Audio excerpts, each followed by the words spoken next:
Shalom. Hari ini kita mau belajar kebenaran firman Tuhan. Kita mau mendengarkan suara Tuhan untuk kita semua yang terambil dari Amos 5 ayat 4 sampai 6. Amos 5 ayat 4 sampai 6. Jalan menuju hidup. Sebab beginilah firman Tuhan kepada kaum Israel.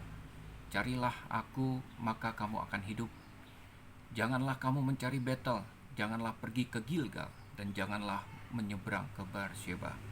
Sebab Gilgal pasti masuk ke dalam pembuangan, dan Betel akan lenyap.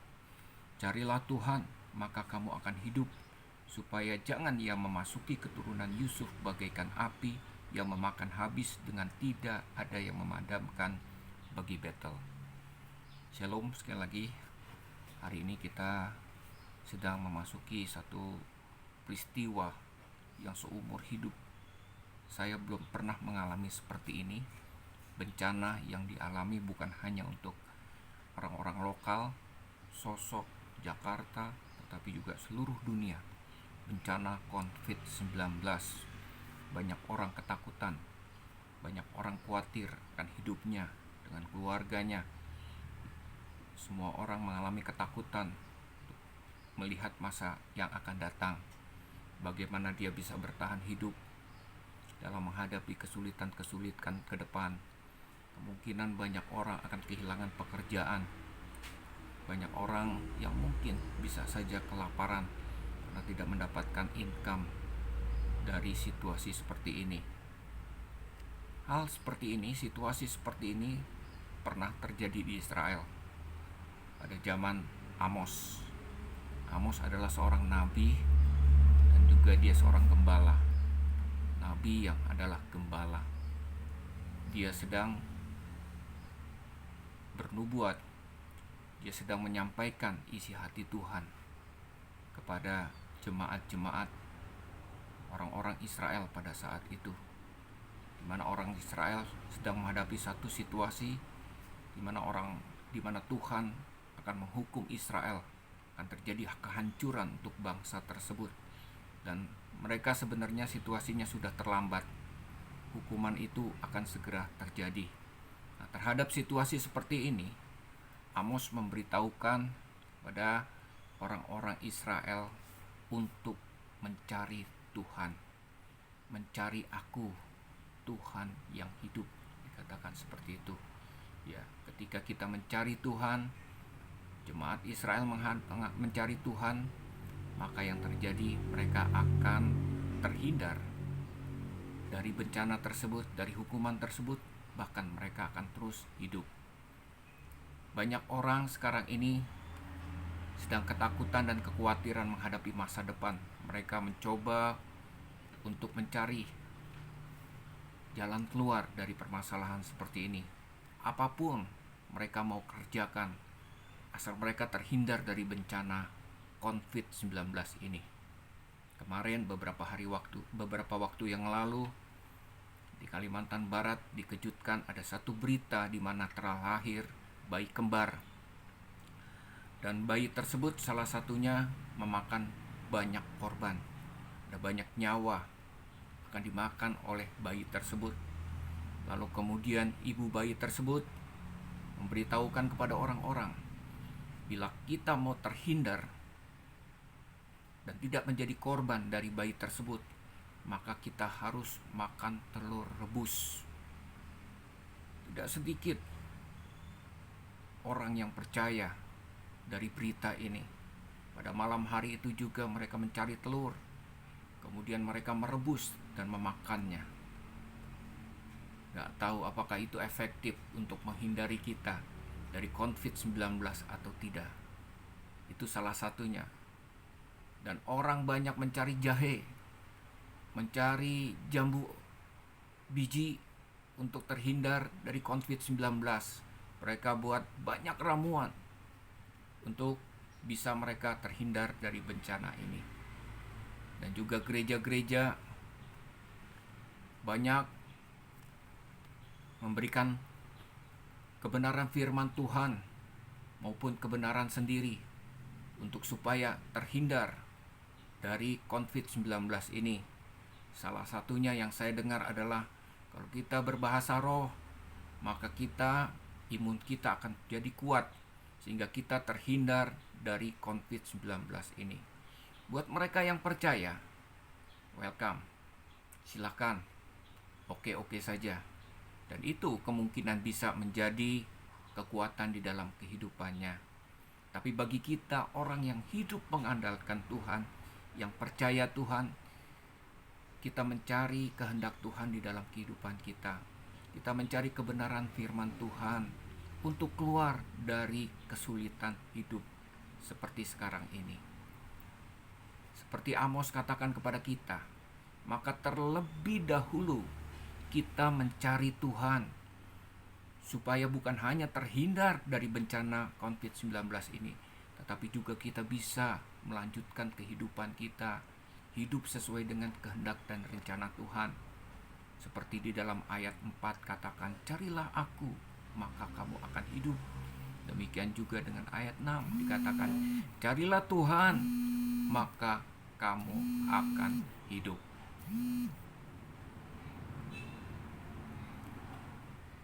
Ayat 5 katakan, janganlah kamu mencari Betel, janganlah pergi ke Gilgal, dan janganlah menyeberang ke Beersheba.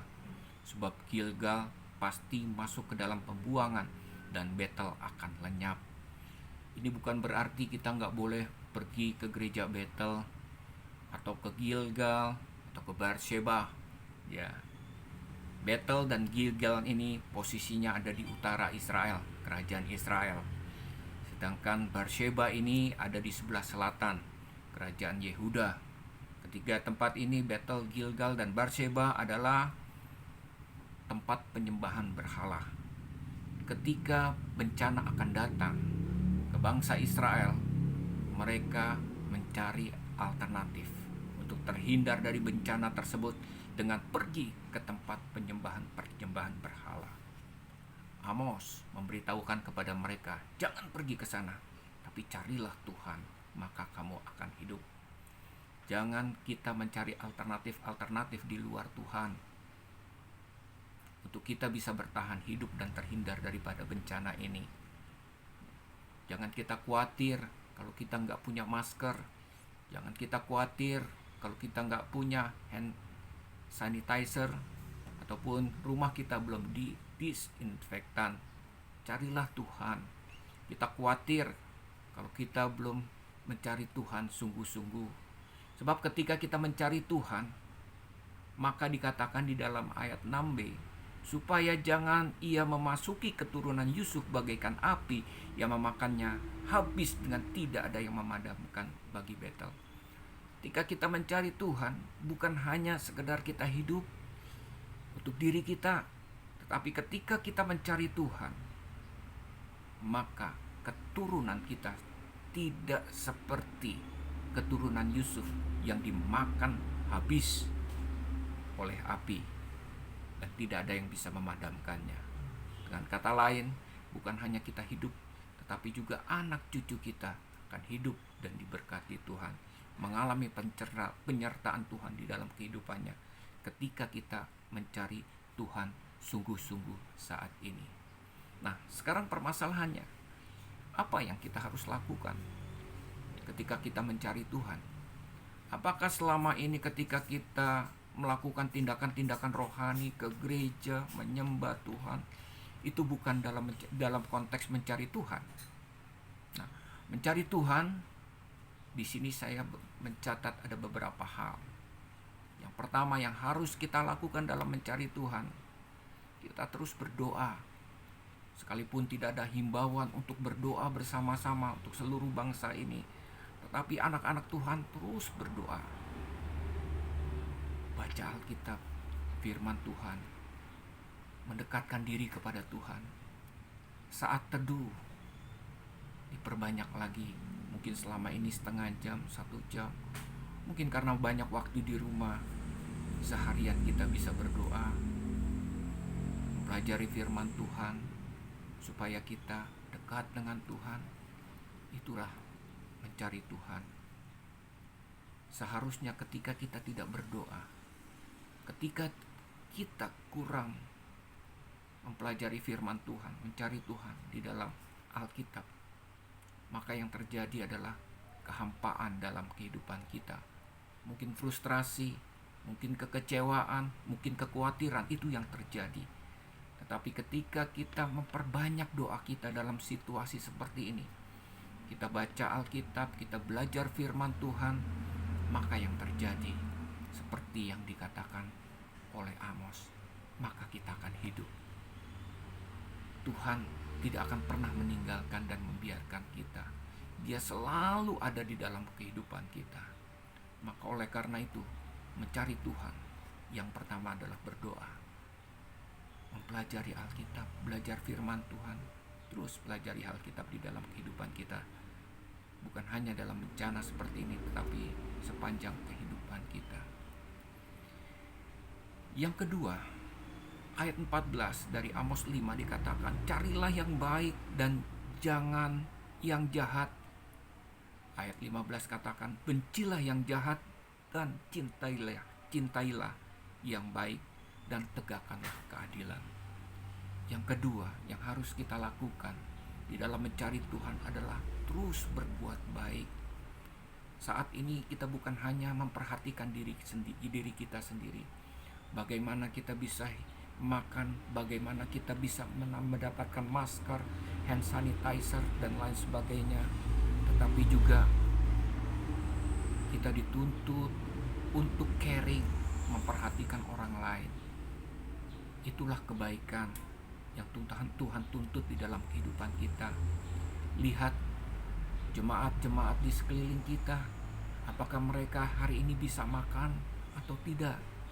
Apakah saat ini mereka kekurangan hand sanitizer atau masker ketika kita memiliki lebih? Berikan kepada mereka. Ini yang Tuhan tuntut dalam kehidupan kita. Hasil dari kita hidup sebagai anak-anak Tuhan, kita berbuah kebaikan, bukan hanya untuk diri kita sendiri, keluarga, tetapi juga untuk orang lain. Mungkin kita punya uang lebih, kita bisa memberikan kepada jemaat-jemaat atau tetangga-tetangga kita yang kekurangan. Atau misalnya pada saat ini puskesmas mungkin banyak kekurangan alat-alat medis seperti hand sanitizer, termometer gun, atau APD. Maka kita pun juga bisa memberikan sumbangan kepada mereka. Ini artinya kita sedang mengerjakan kebaikan. Kebaikan yang kita kerjakan bukan hanya menguntungkan untuk orang-orang yang kita berikan. Seperti Paulus katakan kepada jemaat-jemaat di Filipi. Ketika jemaat Filipi memberikan kepada Paulus, bukan hanya Paulus diuntungkan, tetapi juga jemaat Filipi akan sanggup berkata, Allahku akan memenuhi segala keperluanku menurut kekayaan dan kemuliaannya. Bukan menurut apa yang kita miliki, tapi menurut Tuhan yang memperhatikan kehidupan kita. Bukan uang yang kita miliki, itu yang menjamin kehidupan kita. Orang-orang yang memberi, orang-orang yang berbuat baik.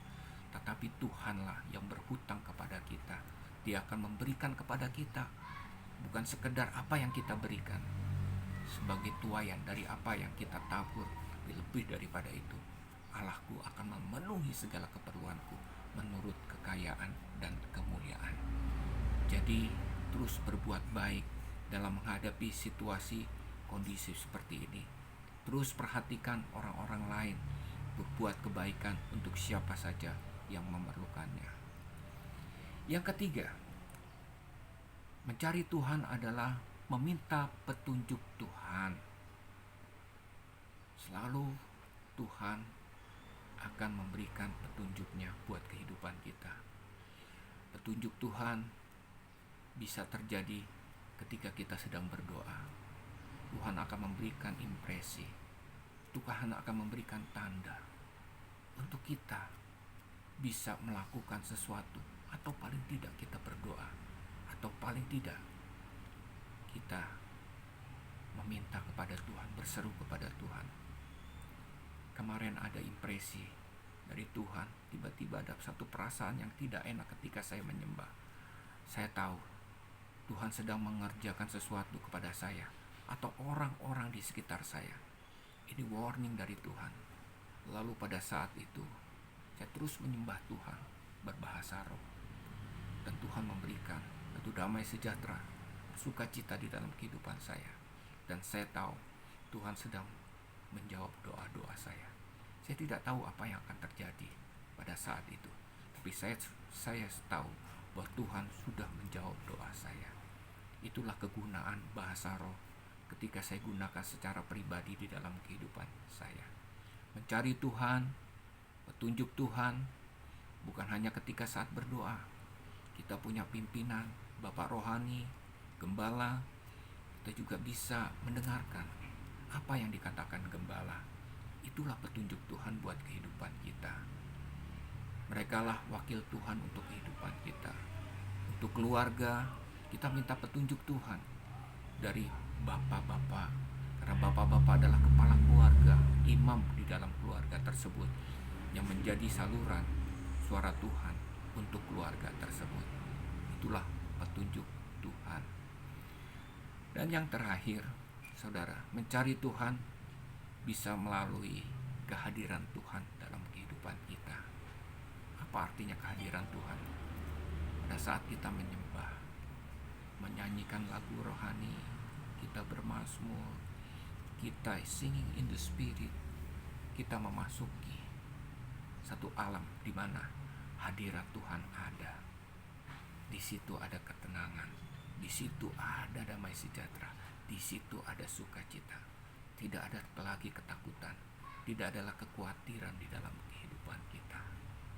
Nah, saudara-saudara, itulah beberapa tips, beberapa petunjuk yang saya berikan pada saudara untuk kita bisa terhindar dari ketakutan dan kekhawatiran dalam menghadapi bencana seperti ini. Dan kita akan terus hidup, bahkan anak cucu kita diberkati oleh Tuhan. Saya percaya hari semakin hari bukan semakin buruk, tapi hari semakin hari kita akan mengalami kebaikan-kebaikan Tuhan.